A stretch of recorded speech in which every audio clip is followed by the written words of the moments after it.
ಜೈ ಹಿಂದ್.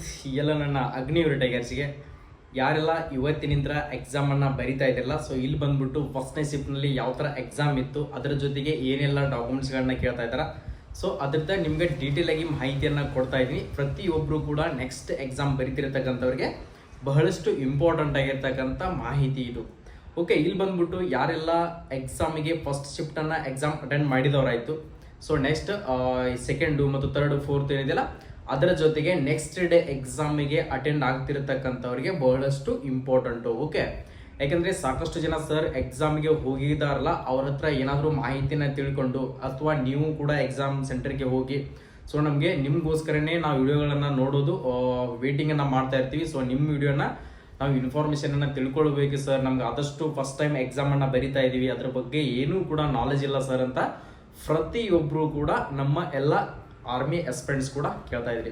ಇಲ್ಲಿ ಬಂದ್ಬಿಟ್ಟು ಇಂಡಿಯನ್ ಆರ್ಮಿದಲ್ಲಿ ಪ್ರತಿಯೊಬ್ಬರು ಕೂಡ GD ಮತ್ತು ಟ್ರೇಡ್ಸ್ಮನ್ ಎರಡೂ ಹುದ್ದೆಗೆ ಅರ್ಜಿಗಳನ್ನ ಸಲ್ಲಿಸಿದ್ರಿ. ಇದೊಂದು ಡೌಟ್ ಇತ್ತು. ಏನು ಡೌಟ್ ಇತ್ತಪ್ಪ ಅಂದರೆ, ಸೊ ಸರ್ ನಾನೀಗ GD ಅಪ್ಲಿಕೇಶನನ್ನು ಹಾಕಿದ್ದೀನಿ, ಅದರ ಜೊತೆಗೆ ಟ್ರೇಡ್ಸ್ಮನ್ ಹುದ್ದೆದು ಕೂಡ ಅಲ್ಲೇ ಎಕ್ಸಾಮ್ ಸೆಂಟರ್ ಇರುತ್ತಾ ಅಥವಾ ಬೇರೆ ಸೆಂಟರ್ಗಳಿದಾವ?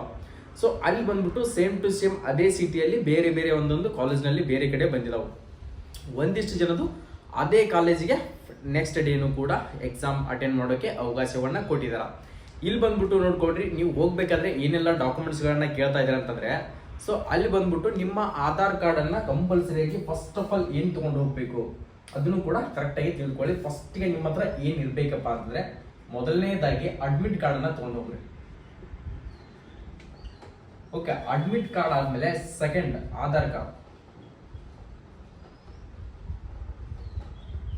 ಆಧಾರ್ ಕಾರ್ಡ್ ಅನ್ನ ಕಂಪಲ್ಸರಿ ಆಗಿ ತಗೊಂಡೋಗಿ, ಇದು ಒರಿಜಿನಲ್ಲೇ ಇರಬೇಕು. ನೆಕ್ಸ್ಟ್ ಅದೇ ತರನಾಗಿ ಮೂರನೇದು ಬಂದ್ಬಿಟ್ಟು, ಸೊ ನಿಮ್ಮ ಹತ್ರ 2 ಪಾಸ್ಪೋರ್ಟ್ ಸೈಜ್ ಫೋಟೋ,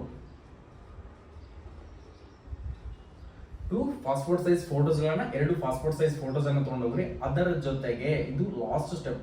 ಸರ್ ಇದು ನನ್ನ ಕನ್ಫ್ಯೂಷನ್ ಆಗ್ತಾ ಇದೆ ಸರ್, ಇದ್ರ ಬಗ್ಗೆ ಏನಾದರೂ ಕ್ಲಿಯರಿಟಿಯನ್ನು ಕೊಡಿ ಅಂತ ಕೇಳ್ತಾ ಇದ್ದಿಲ್ಲ.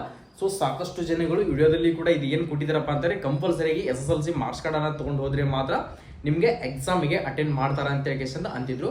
ಸೊ ಒಂದಿಷ್ಟು ಜನರು ಏನು ಮಾಡಿದಾರಪ್ಪ ಅಂದರೆ, ಸೊ PUC ಅಡ್ಮಿಷನ್ಗಳನ್ನ ಮಾಡಿದಾರೆ, ಡಿಗ್ರಿ ಇಂಜಿನಿಯರಿಂಗ್ ಎಲ್ಲ ಮಾಡಿದಾರಲ್ಲ, ಸೊ ಅವರು ಅಡ್ಮಿಷನ್ ಅನ್ನ ಮಾಡಿದಾಗ ಅವ್ರದ್ದು SSLC ಮಾರ್ಕ್ಸ್ ಕಾರ್ಡ್ ಅಥವಾ ಈ ಥರ ಒರಿಜಿನಲ್ ಆಗಿರ್ತಕ್ಕಂಥ SSLC ಮಾರ್ಕ್ಸ್ ಕಾರ್ಡನ್ನ ಸೊ ಅವರು ಜಮಾ ಮಾಡ್ಕೊಂಡಿರ್ತಾರೆ, ಅಂದರೆ ಬೋರ್ಡಿಗೆ ಕಳಿಸಿರ್ತಾರೆ. ಅಂದರೆ ಯಾವ ಕಾರಣಕ್ಕೋಸ್ಕರಪ್ಪ ಅಂದರೆ, ಇವ್ರು ಏನಾದರೂ ಅಡ್ಮಿಷನ್ಗಳನ್ನ ಕಿತ್ಕೊಂಡು ಸೊ ಬೇರೆ ಕಾಲೇಜಿಗೆ ಹೋಗ್ತಾರ ಅಂತ ಹೇಳಿ ಆದ ಕಾರಣಕ್ಕೋಸ್ಕರ ಅವ್ರದ್ದೆಲ್ಲ SSLC ಒರಿಜಿನಲ್ ಮಾರ್ಕ್ಸ್ ಕಾರ್ಡನ್ನು ಜಮಾ ಮಾಡ್ಕೊಂಡಿರ್ತಾರೆ.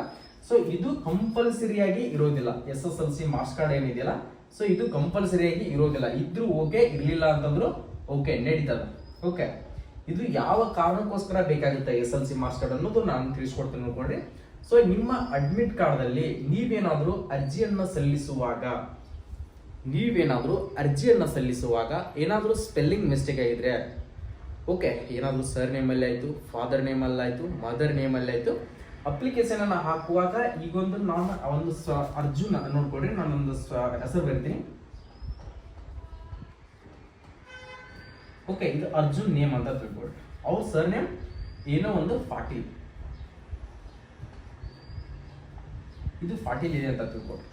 ಇಲ್ಲಿ ಸ್ಪೆಲ್ಲಿಂಗ್ ಏನಾಗಿದೆಯಪ್ಪ ಅಂತಂದ್ರೆ, ಸೊ ಇಲ್ಲಿ ಪಾಟೀಲ್ ಅನ್ನ ಹಾಕುವಾಗ ಏನಾದರೂ ಅಕಸ್ಮಾತ್ ಮಿಸ್ ಮ್ಯಾಚ್ ಆಗಿತ್ತಂದ್ರೆ, ಸೊ ಏನಾದರೂ ಮಿಸ್ ಮ್ಯಾಚ್ ಆಗಿತ್ತು ಅಂತಂದ್ರೆ, ಸೊ ಕಂಪಲ್ಸರಿಯಾಗಿ SSLC ಮಾರ್ಕ್ಸ್ ಕಾರ್ಡನ್ನು ತೊಗೊಂಡು ಹೋಗಲೇಬೇಕು. ಅಂದರೆ ಮಾತ್ರ ನಿಮಗೆ ಎಕ್ಸಾಮಿಗೆ ಅಲೌಡನ್ನು ಮಾಡ್ತಾರೆ. ಇಲ್ಲತ್ತಪ್ಪ ಅಂದರೆ ಡೈರೆಕ್ಟಾಗಿ ಹೊರಗಡೆ ಹಾಕುವಂಥ ಚಾನ್ಸಸ್ ಇರುತ್ತೆ. ಯಾಕಂದರೆ ನೀನು ಅರ್ಜಿಯನ್ನು ಹಾಕಿರ್ತಕ್ಕಂಥದ್ದು ಏನಾದರೂ ಬೈ ಮಿಸ್ಟೇಕ್ ಆಗಿತ್ತಪ್ಪ ಅಂದರೆ, ನಿನ್ನ SSLC ಮಾರ್ಕ್ಸ್ ಕಾರ್ಡನ್ನು ನೋಡಿಬಿಟ್ಟು ನಿನ್ನ ಎಕ್ಸಾಮಿಗೆ ಅಟೆಂಡನ್ನು ಮಾಡ್ತಾರೆ. ಸೊ ಈ ಥರ ಎಲ್ಲ ಡಾಕ್ಯುಮೆಂಟ್ಸ್ಗಳನ್ನ ಕೇಳ್ತಾದ್ರೆ, ಅದರ ಜೊತೆಗೆ ಓಕೆ ಇಷ್ಟಾಯಿತು. ಇಷ್ಟನ್ನಾದಮೇಲೆ ಒಂದು ಪೆನ್ನನ್ನು ಕಂಪಲ್ಸರಿಯಾಗಿ ಬಾಲ್ ಪೆನ್ನನ್ನು ಬ್ಲೂ ಆರ್ ಬ್ಲ್ಯಾಕ್ ಯಾವುದಾದ್ರೂ ಒಂದು ಪೆನ್ನನ್ನು ತೊಗೊಂಡು ಹೋಗಿ. ನೀವೇನಾದರೂ ಕೈಯಲ್ಲೇ ವಾಚ್ ಗಡಿಯಾರ, ಸೊ ಅದೇ ಥರನಾಗಿ ಏನಾದರೂ ಕೊಳ್ಳಲ್ಲಿ ಬಂಗಾರ ತೈತಾಯಿತು, ಬೆಳ್ಳಿ ತೈತಾಯಿತು, ಏನಾದರೂ ಕಿವಿಯಲ್ಲಿ, ಸೊ ಈ ಥರ ಫ್ಯಾಷನ್ ಮಾಡೋಕ್ಕೋಸ್ಕರ ಆಯಿತು. ಸೊ ನೀವೇನೋ ಒಂದು ಕೈಯಲ್ಲಿ ದಾರವನ್ನು ಕಟ್ಕೊಂಡಿದ್ದೀರಿಯಪ್ಪ ಅಂತಂದರೆ, ಸೊ ಅಲ್ಲಿ ಹೋದ್ಮೇಲೆ ಕತ್ರೆ ಯಂತ್ರ ನಿಮ್ಮದು ಅದನ್ನು ಕಟ್ ಮಾಡ್ತಾರೆ. ಏನಾದರೂ ನೀವು ದಾರ ಗಿರ ಕಟ್ಕೊಂಡಿದ್ರಪ್ಪ ಅಂತಂದರೆ ಡೈರೆಕ್ಟಾಗಿ ಕಟ್ ಮಾಡ್ತಾರೆ. ಆದ ಕಾರಣಕ್ಕೋಸ್ಕರ ನಾನು ಹೇಳ್ತಾ ಇದ್ದೀನಿ, ಇಲ್ಲೇ ಮನೆಯಲ್ಲೇ ಬಿಚ್ಚಿ ಹೋಗೋದು ಬೆಟರ್. ಓಕೆ, ಅಲ್ಲಿ ಹೋದ್ಮೇಲೆ ಯಾಕಂದ್ರೆ ಒಂದಿಷ್ಟು ನಮ್ಮ ಪ್ರಕಾರ ನಮ್ಮ ಹುಡುಗರು ಹೆಂಗಿರ್ತಂದ್ರೆ, ಸರ್ ನಾವು ದೇವ್ರ ಹತ್ರ ಬೇಡ್ಕೊಂಡು ನಾವು ಮಂತ್ರಿಸ್ಕೊಂಡು ಬಂದು ಕಟ್ಕೊಂಡಿರ್ತಕ್ಕಂಥ ಇದೊಂದು ದಾರ ಈ ಸರಿ ನಂದು ಇಂಡಿಯನ್ ಆರ್ಮಿ ಆಗುತ್ತಂತ ಹೇಳಿ ಕಟ್ಟಿದಾರ, ಅದಕ್ಕೋಸ್ಕರ ನಾನು ಕಟ್ ಮಾಡಲ್ಲ ಸರ್ ಅಂತ ಅಂದ್ರಿಪ್ಪ ಅಂತಂದ್ರೆ ಅವ್ರು ಏನು ದೇವರು ದಿನರು ಏನೂ ಕೂಡ ತಲೆ ಕೆಡಿಸ್ಕೋದಿಲ್ಲ, ಡೈರೆಕ್ಟಾಗಿ ಅದನ್ನ ತೆಗೆದು ಹಾಕಂತ ಹೇಳ್ತಾರ. ಅದಕ್ಕೋಸ್ಕರ ನಿಮ್ದು ಏನಾದರೂ ಹಂಗಿತ್ತಪ್ಪ ಅಂದರೆ ಇಲ್ಲೇ ತೆಗೆದ ಬಿಟ್ಟೋಗ್ರಿ. ಅದೇ ತರನಾಗಿ ಬೆಲ್ಟ್ ಕೂಡ ಅಲೌಡ್ ಇರೋದಿಲ್ಲ. ನೀವೇನಾದ್ರೂ ಬೆಲ್ಟ್ ಅನ್ನು ಹಾಕೊಂಡು ಹೋಗಿದ್ರೆ ಸೊ ಪ್ರತಿಯೊಬ್ರು ಕೂಡ ನಾರ್ಮಲ್ ಆಗಿರ್ತಕ್ಕಂಥದ್ದು ಒಂದು ಬ್ಯಾಗ್ ಅನ್ನ ತಗೊಂಡು ಹೋಗ್ರಿ. ಅಲ್ಲಿ ಹೋದ್ಮ್ಯಾಗ ನೀವು ಡಾಕ್ಯುಮೆಂಟ್ಸ್ಗಳ ಫೋನ್ಗಳನ್ನೆಲ್ಲ ಜಮಾ ಮಾಡಕ್ ಹೋದ್ರಿಪ್ಪ ಅಂದ್ರೆ ಸೊ ಅಲ್ಲಿ ನಿಮ್ಗೆ ಸಡನ್ ಆಗಿ ಸಿಗ್ತಿರೋದಿಲ್ಲ. ನಿಮ್ಮ ಹತ್ರ ಒಂದು ಸೇಫ್ಟಿ ಆಗಿರ್ತಕ್ಕಂಥ ಬ್ಯಾಗ್ ಇತ್ತಪ್ಪ ಅಂದ್ರೆ ಅದರಲ್ಲಿ ನೀವು ಇಟ್ಬಿಟ್ಟು ಹೋಗಿ ಎಕ್ಸಾಮ್ಗೆ ಅಟೆಂಡ್ಗಳನ್ನ ಮಾಡಬಹುದು. ಓಕೆ, ಮೊದಲಿಗೆ ಎಕ್ಸಾಮ್ ಸ್ಟಾರ್ಟ್ ಆಗುವಕ್ಕಿಂತ ಮುಂಚೆ 1 hour ಅಡ್ವಾನ್ಸ್ ಆಗಿ ಇರಬೇಕು. ಓಕೆ, 1 hour ಅಡ್ವಾನ್ಸ್ ಆಗಿ ನಿಮ್ಮ ಎಕ್ಸಾಮ್ ಸೆಂಟರ್ ನಲ್ಲಿ ಇರಬೇಕಾಗುತ್ತೆ. ಇಲ್ಲಿ ಬಂದ್ಬಿಟ್ಟು ಎಕ್ಸಾಮ್ ನಲ್ಲಿ ನೆಗೆಟಿವ್ ಮಾರ್ಕಿಂಗ್ ಇರೋದಿಲ್ಲ ಅಂತ ಹೇಳಿದ್ದಿಲ್ಲ, ನೆಗೆಟಿವ್ ಮಾರ್ಕಿಂಗ್ ಎಕ್ಸಾಮ್ ನಲ್ಲಿ ಇರೋದಿಲ್ಲ. ಪ್ರತಿ ಒಂದು ಕ್ವಶನ್ ಅನ್ನ ನೀವು ಟಚ್ ಅನ್ನ ಮಾಡಬಹುದು. ಓಕೆ, ಅದರ ಜೊತೆಗೆ ಸರ್ ಕ್ವಶನ್ಸ್ ಗಳನ್ನ ಯಾವ ತರ ಕೇಳ್ತಾ ಇದ್ರ, ಟಫ್ ಇದಾವ ಅಥವಾ ಈಸಿ ಇದಾವ? ನಾರ್ಮಲಿ ಆಗಿ ನೀವೇನು ಸ್ಟಡಿ ಮಾಡಿದ್ರಲ್ಲ ಸೊ ನಾವು ಎಷ್ಟನ್ನ ನಿಮಗೆ ಸಿಲೆಬಸ್ ಅನ್ನ ಯಾವ ತರ ನಿಮ್ಗೆ ಕ್ಲಾಸ್ ಅನ್ನ ಏನೇನು ಕ್ವಶನ್ಸ್ ಗಳನ್ನ ಬಿಡಿಸಿದಿಲ್ಲ, ಡೈಲಿ ನಿಮ್ಗೆ ಸೂಪರ್ 50 ಬ್ಯಾಚ್ ನಲ್ಲಿ ಪ್ರತಿಯೊಂದು ಯಾವ ತರ ಕ್ವಶನ್ಸ್ ಗಳನ್ನ ಬಿಡಿಸಿದಿಲ್ಲ ಸೊ ಅವೇ ಕ್ವಶನ್ಸ್ ಗಳನ್ನ ರಿವಿಷನ್ ಆಗಿ ನಿಮ್ಗೆ ರಿಪೀಟ್ ಆಗಿ ಕೂಡ ಬಂದಿದಾವು.